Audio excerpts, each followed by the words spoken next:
जब से ये कंफर्म हुआ है कि Donald Trump will be the 47th president of United states of America, दुनिया में हलचल मची हुई है। इलॉन मस्क ने यह स्टेटमेंट दिया कि जो कनाडा के प्राइम मिनिस्टर हैं जस्टिन ट्रूडो, वो बहुत दिनों तक अपने ऑफिस में नहीं बने रहेंगे। रिसेंटली व्लादिमीर पुतिन ने यह स्टेटमेंट दिया है कि जो डोनाल्ड ट्रंप हैं वो सेफ नहीं है और उन्हें कॉशियस रहना चाहिए। फिर कुछ दिनों पहले यह भी खबर आई थी कि इकोनॉमिक सैंक्शंस को जो डोनाल्ड ट्रंप हैं वो अपनी इकोनॉमिक पॉलिसी में एक की सेंटर या सेंटर पोजीशन देने वाले हैं। उसी के बेसिस पर वो अपनी इकोनॉमिक पॉलिसीज को इंप्लीमेंट करेंगे, जिसके तहत उन्होंने चाइना, कनाडा और मेक्सिको पर जो है ट्रेड टैरिफ्स इंपोज करने की प्लानिंग कर ली है। हालांकि इस चीज में उन्होंने इंडिया को एक्सक्लूड किया हुआ है। तो इस ट्रेड टैरिफ के टेंशंस को रिड्यूस किया जा सके, इस वजह से Justin Trudeau, the prime minister of Canada, वो फ्लोरिडा पहुंचे हुए हैं और वो ट्रंप के साथ मीटिंग करने वाले हैं। और इस मीटिंग का एजेंडा ये है कि ट्रंप के जो भी कंसर्न्स हैं जिसकी वजह से वो ट्रेड टैरिफ्स इंपोज करने वाले हैं या इंपोज करना चाहते हैं, वो सारे कंसर्न्स को रिजॉल्व किया जा सके, सो दैट ट्रेड टैरिफ से कनाडा की जो इकोनॉमी वो बच सके। क्योंकि ऑलरेडी जो कनाडा की इकोनॉमी है वो कहीं ना कहीं डिक्लाइन मोड पर जा रही है, जिसकी वजह से जस्टिन ट्रूडो इंटरनली काफी ज्यादा क्रिटिसाइज भी हो रहे हैं। तो ये जो कंसर्न है डोनाल्ड ट्रंप का, वो कंसर्न क्या है और क्यों जो है वो ट्रेड जो टैरिफ है वो इंपोज कर रहे हैं कनाडा पर, ओवरऑल ऑब्जेक्टिव क्या है, ये सारी चीजें जो हैं हम बहुत ही आसान भाषा में आज इस एक वीडियो में समझने की कोशिश करेंगे। नमस्कार दोस्तों, मेरा नाम ऋषभ सिंह है and you are watching current affairs part by 247। So the latest news coming from Florida is that Mr. Justin Trudeau is in Florida to meet Trump as tariff threats loom. Trudeau flies to Florida to meet Trump. Why is the Canadian Prime Minister worried? तो worry का जो reason है, उसका reason simple है कि trade tariffs impose करना चाहते हैं। दो रीजन है ट्रेड टैरिफ्स इंपोज करने के, दो रीजन है। एक रीजन ये है कि जो इलीगल ड्रग्स और जो इलीगल माइग्रेंट्स आ रहे हैं, इन पर जब तक कनाडा और मेक्सिको, मैं सिर्फ मेक्सिको की बात नहीं कर रहा हूं, ट्रंप कनाडा और मेक्सिको को एक साथ रख रहे हैं, जब तक कनाडा और मेक्सिको की गवर्नमेंट इलीगल ड्रग्स और इलीगल माइग्रेंट्स के प्रॉब्लम को रिजॉल्व नहीं करेगी, उसको कर्ब करने के लिए कोई हार्श पॉलिसी लेके नहीं आएगी, तब तक जो है ट्रेड टैरिफ इसी तरीके से इंपोज होगा। पहला कारण यह है। दूसरा कारण यह है टैरिफ इंपोज किए जा रहे हैं, ट्रेड टैरिफ्स इंपोज किए जा रहे हैं। उसका दूसरा रीजन यह है कि यूएसए को डिपेंडेंसी, यूएस की जो डिपेंडेंसी है इंपोर्ट की, चाहे हम कनाडा की बात कर लें चाहे हम चाइना की बात कर लें, इन पर जो यूएस की डिपेंडेंसी है, इस इंपोर्ट डिपेंडेंसी को कम करना चाहते हैं, सो दैट जो मैन्युफैक्चरिंग हब है वो यूएसए जो है वो मैन्युफैक्चरिंग हब की तरह डेवलप राइज कर सके एंड एक्सपोर्ट जो है वो यूएस प्रोडक्ट्स के ज्यादा हो compare to China and Canada. तो ये दो महत्वपूर्ण कारण हैं जिनकी वजह से जो डोनाल्ड ट्रंप हैं वो कनाडा, मेक्सिको और चाइना पर जो ट्रेड टैरिफ्स है वो इंपोज करने वाले हैं। अभी कुछ दिनों पहले ये खबर आई थी कि Trump excludes India from initial tariff plans, target China, Mexico and Canada. तो चाइना को टारगेट क्यों किया जा रहा है? आप सबको पता है कि चाइना जैसे भारत और चाइना के ट्रेड बहुत अच्छे हैं इन टर्म्स ऑफ नंबर, लेकिन वो जो नंबर है वो नंबर फेवर करता है चाइना को। इसी तरीके से यूएस और चाइना के भी ट्रेड अच्छे खासे नंबर में है, बट वो नंबर भी कहीं ना कहीं फेवर जो है वो चाइना को ही करता है। क्यों? क्योंकि चाइना ने अपनी मैन्युफैक्चरिंग पर बहुत बड़े लेवल पर काम किया है, एक्सपोर्ट बहुत बड़े लेवल पर होता है। तो इसी वजह से जो डिपेंडेंसी है भारत की चाइना पर, भारत की डिपेंडेंसी सिर्फ चाइना पर नहीं है, यूएस की भी डिपेंडेंसी, और वो भी बड़े मात्रा में डिपेंडेंसी जो है वो चाइना पर है।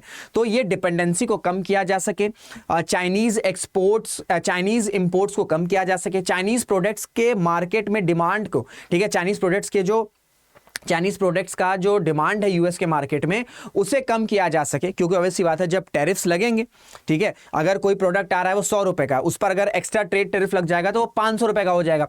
तो जो चीज पहले 100 रुपए की मिल रही है, अब वही चीज अगर आपको 500 की मिलेगी तो आप सोचने से पहले खर्चा करेंगे। भाई इंसान कहीं भी हो, भारत में हो, चाइना हो, फॉरेन में हो, यूएसए में हो, कहीं पर भी हो, 100 रुपए की चीज 500 में मिलने लग जाएगी तो उसको खर्च करने से पहले, खरीदने से पहले आदमी 5 बार सोचेगा। किसी भी वर्ग से आप आ रहे हैं, ठीक है।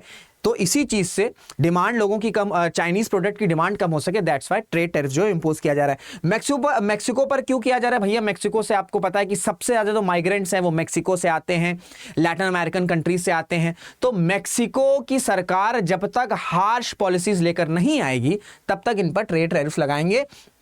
कनाडा पर इसलिए लगाया जा रहा है क्योंकि देखिए कनाडा जो है बहुत बड़े अमाउंट में एल्यूमिनियम और स्टील जो है वो एक्सपोर्ट करता है किसको, यूएस को। तो ये कहीं ना कहीं यूएस की सिक्योरिटी पर एक थ्रेट आ सकता है। तो सिक्योरिटी कंसर्न्स के चलते प्लस इलीगल ड्रग्स और जो इलीगल माइग्रेंट्स आ रहे हैं उन सब के चलते कनाडा पर भी ट्रेड टैरिफ्स को इंपोज किया गया है।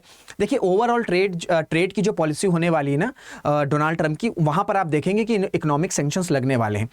एक्सपेक्टेड है, इकोनॉमिक्स ने, बहुत से जियोपॉलिटिकल एक्सपर्ट्स ने कहा है कि ईरान पर भी शायद सैंक्शंस बढ़ेंगे, चाइनीज गुड्स पर भी आपके सैंक्शंस लगेंगे, कनाडा के गुड्स पर भी लग सकते हैं। तो यूनिवर्सल बेसलाइन टैरिफ करना चाहते हैं। इसका मतलब यह है कि ओवरऑल यूएस की जो डिपेंडेंसी है, किसी भी कंट्री पर अगर इंपोर्ट की डिपेंडेंसी है तो डोनाल्ड ट्रंप उस डिपेंडेंसी को खत्म करना चाहते हैं और खुद यूएस को स्ट्रांग बनाना चाहते हैं। चाइना को जो MFN स्टेटस जो दिया गया है, मोस्ट फेवरेट नेशन का जो स्टेटस है, इस पर भी ये बदलाव करना चाहते हैं।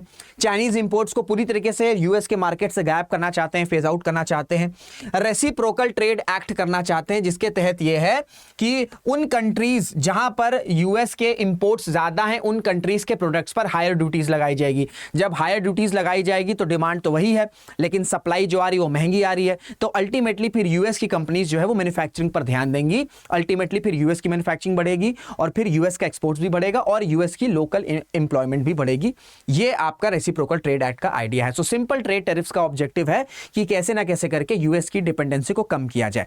अब देखिए ऑलरेडी जस्टिन ट्रूडो जो हैं वो ट्रोल हो रहे हैं, ठीक है। ट्रोल के इन द सेंस कि उन्होंने बड़ा जो भी एक्टिविटीज करी है, इंडिया के साथ अपने रिलेशंस को खराब किया है, कोई उनके पास एविडेंस नहीं रहा है, तो ऑलरेडी वो क्रिटिसाइज हो रहे हैं, एक्सटर्नली भी हो रहे हैं और खुद जो खुद कनाडा की जनता है वो भी बहुत ज्यादा जस्टिन ट्रूडो के फेवर में नहीं है, बहुत ज्यादा उनके साथ नहीं। उनकी पॉपुलैरिटी बहुत श्रिंक करती जा रही। इवन उनकी पार्टी के एमपीज भी ये कह रहे हैं कि आप साइड हट जाइए, अगर हम आपके साथ नेक्स्ट इलेक्शंस लड़ेंगे, that is in the next year October 2025, chances है कि हमारी पार्टी हार जाए। तो ऑलरेडी इतना ज्यादा प्रेशर है, ऑलरेडी इकोनॉमी जो है वो डाउन जा रही है कनाडा की। ऐसे में अगर इस तरीके के ट्रेड टैरिफ्स लग जाएंगे तो वो डिक्लाइनिंग इकोनॉमी और ज्यादा डिक्लाइन हो जाएगी। तो इसी वजह से जो कंसर्न है ट्रंप के, उसको दूर करने के लिए बॉर्डर सिक्योरिटी और डिफेंस स्पेंडिंग को बढ़ाया जा रहा है। ट्रूडो पर यह प्रेशर है कि भैया बॉर्डर सिक्योरिटी फोर्स को मजबूत किया जाए और डिफेंस स्पेंडिंग भी बढ़ाई जाए, सो दैट कनाडा से जो इलीगल माइग्रेंट्स और जो इलीगल ड्रग्स जा रहे हैं उनको कर्ब किया जा सके। क्योंकि अगर मैं आपसे वैल्यू की बात करूं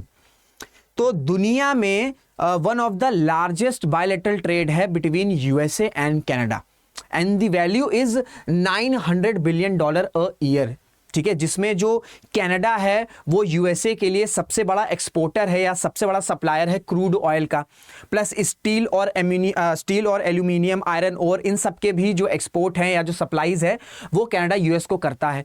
तो अगर इस तरीके से ट्रेड टैरिफ्स लग जाएंगे तो ये जो नंबर है $900 बिलियन का, ये तो बहुत तेजी से डिक्लाइन होगा। और अगर ये डिक्लाइन होगा तो इसका इंपैक्ट किस पर पड़ेगा? इसका इंपैक्ट यूएसए पर भी पड़ेगा। ऐसा नहीं कि यूएसए पर नहीं पड़ेगा, लेकिन ट्रंप का ऑब्जेक्टिव ये है कि यूएसए को उन्हें मजबूत बनाना है। लेकिन कनाडा पर जो इंपैक्ट पड़ेगा, और वो भी कनाडा में इलेक्शंस होने वाले हैं अगले साल, गिरती हुई इकोनॉमी है और गिरेगी तो नेगेटिव इंपैक्ट कनाडा पे बहुत ज्यादा पड़ जाएगा। तो इस डिक्लाइनिंग इकोनॉमी पर और डिक्लाइन ना आए, वो कैसे नहीं आएगा? जब डोनाल्ड ट्रंप ट्रेड टैरिफ्स नहीं इंपोज करेंगे, ताकि ये नंबर बने रहे या इससे बढ़ते रहे। तो इसी वजह से ट्रंप की टेंशन को दूर करने के लिए, ट्रंप के कंसर्न्स को दूर करने के लिए जो है वो फ्लोरिडा पहुंचे हुए हैं, मीटिंग चल रही है। एंड अब ये समय ही बताएगा कि ये मीटिंग कितनी ज्यादा फ्रूटफुल होती है। लेकिन ये मान के चलिए कि ट्रंप का स्टांस बहुत ज्यादा हार्शी होने वाला है, क्योंकि north American free trade agreement, ये एक एग्रीमेंट चल रहा था जिसमें ये बोला गया था कि यूएसए, कनाडा और मेक्सिको, इनके बीच में ड्यूटी फ्री ट्रेड होगा। ट्रंप ने कहा नहीं भैया, हमको ड्यूटी फ्री ट्रेड नहीं चाहिए। तो इनके आने से ये जो फ्री ट्रेड एग्रीमेंट है बिटवीन दीज 3 कंट्रीज और ओवरऑल जो ट्रेड बैलेंस है या जो बायलैटरल ट्रेड के रिलेशंस हैं, ये कहीं ना कहीं इंपैक्ट होने वाले हैं, जो कि मेक्सिको और ज़्यादातर कनाडा की इंटरनल पॉलिटिक्स को डैमेज कर सकता है। क्योंकि क्योंकि हम सबको पता है कि कनाडा में अगले साल इलेक्शंस भी होने वाले हैं। तो जस्टिन ट्रूडो अपनी बार्गेनिंग पावर से कितना ज्यादा कंसर्न ट्रंप का दूर कर सकते हैं ये देखना होगा। लेकिन जितने भी इकोनॉमिस्ट हैं उनका यह मानना है कि अगर ट्रंप अपनी ट्रेड टैरिफ की पॉलिसीज को एग्रेसिवली फॉलो करेंगे तो जो दो सबसे ज्यादा इंपॉर्टेंट कंट्रीज हैं जो डैमेज होंगी, चाइना तो रहेगी, साथ में कनाडा और मैक्सिको जो दो इंपॉर्टेंट नेबर्स हैं यूनाइटेड स्टेट्स ऑफ अमेरिका के, उनको सबसे ज्यादा डैमेज होने वाला है। तो अब देखते हैं कि इस मीटिंग से जो कंसर्न्स हैं ट्रंप के वो क्या जस्टिन ट्रूडो दूर कर पाते हैं या नहीं कर पाते हैं। बाकी अगर इसके रिलेटेड कोई भी खबर आएगी तो आपको इस चैनल पर मिल जाएगी। तो चैनल को सब्सक्राइब जरूर कर लीजिएगा। वीडियोस अच्छी लगती है तो वीडियोस को लाइक करिए, कमेंट्स करिए। जिस भी ग्रुप में हैं आप, चाहे वो व्हाट्सएप हो चाहे वो टेलीग्राम हो, इट्स अ रिक्वेस्ट, ठीक है, इट्स अ हम्बल रिक्वेस्ट कि आप उन ग्रुप्स में शेयर करिए सो दैट वीडियोस की रीच बढ़े, चैनल की रीच बढ़े, क्योंकि मेहनत लगती है इस तरह के कंटेंट बनाने में एंड अच्छा लगेगा कि इन सब वीडियोस की रीच बढ़े तो हमें मोटिवेशन आएगी, तो हम ज़्यादा से ज़्यादा इस तरह के कंटेंट लेके आएंगे। तो इस वीडियो में इतना ही, मुलाकात करेंगे आपसे अगले वीडियो में। जय हिंद, जय भारत।